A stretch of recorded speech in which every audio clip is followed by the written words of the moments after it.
வந்து இந்த வருடம் எப்படி இருக்கு அப்படின்னா, ஒரு வருடம் முழுவதுமே சூப்பரான பலன்கள் அப்படிங்கிற காட்டிலும் சுமாரான பலன்கள் தான். சுமாரான பலன்கள்னா, ஏற்ற இறக்கங்கள் அதிகமாக இருக்கும். இந்த வருடம் முழுவதுமே வந்து பார்த்தீங்கன்னா, ஒரே சீரா இருக்காது. ஆனா கூடுதலான உழைப்ப நீங்க கட்டாயம் போட்டுக்கங்க.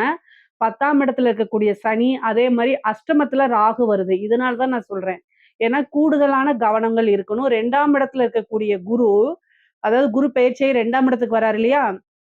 அவரு வந்து அஷ்டம ஸ்தானத்த பாப்பாரு.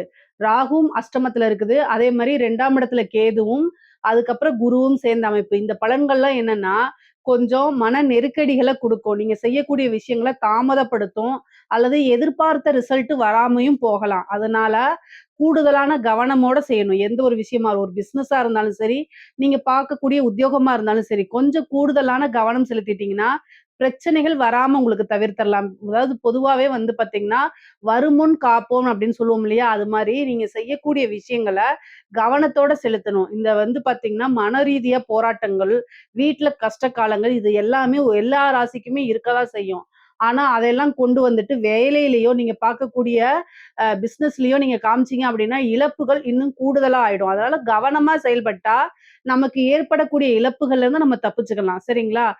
அதாவது நமக்கு வரக்கூடிய பிராப்தம் வரலைனாலும் பரவால்ல. இருக்கக்கூடிய விஷயங்கள இழந்துறக்கூடாதுங்கிறதுக்காக இத சொல்றேன். சரிங்களா? 10ஆம் இடத்துல இருக்கக்கூடிய சனி, தொழில்ல வந்து மந்தகதிய குடுப்பாரான்னா கிடையவே கிடையாது. தொழில நல்லா அபிவிருத்தி தான் பண்ணுவாரு. அவரு தான் உங்களுக்கு 9ஆம் அதிபதி. பாக்கியாதிபதியே உங்களுக்கு தொழில் ஸ்தானத்துல இருக்கனால, தொழில் ரீதியா நெறைய மாற்றங்கள் நடக்க போதுங்க. அது நெறைய பேத்துக்கு இடமாற்றம், வேலை மாற்றம், நீங்க பார்க்கக்கூடிய உத்தியோக மாற்றம், அதே மாரி தொழில் மாற்றங்கள் இருக்கும். அதாவது ஒரு தொழில்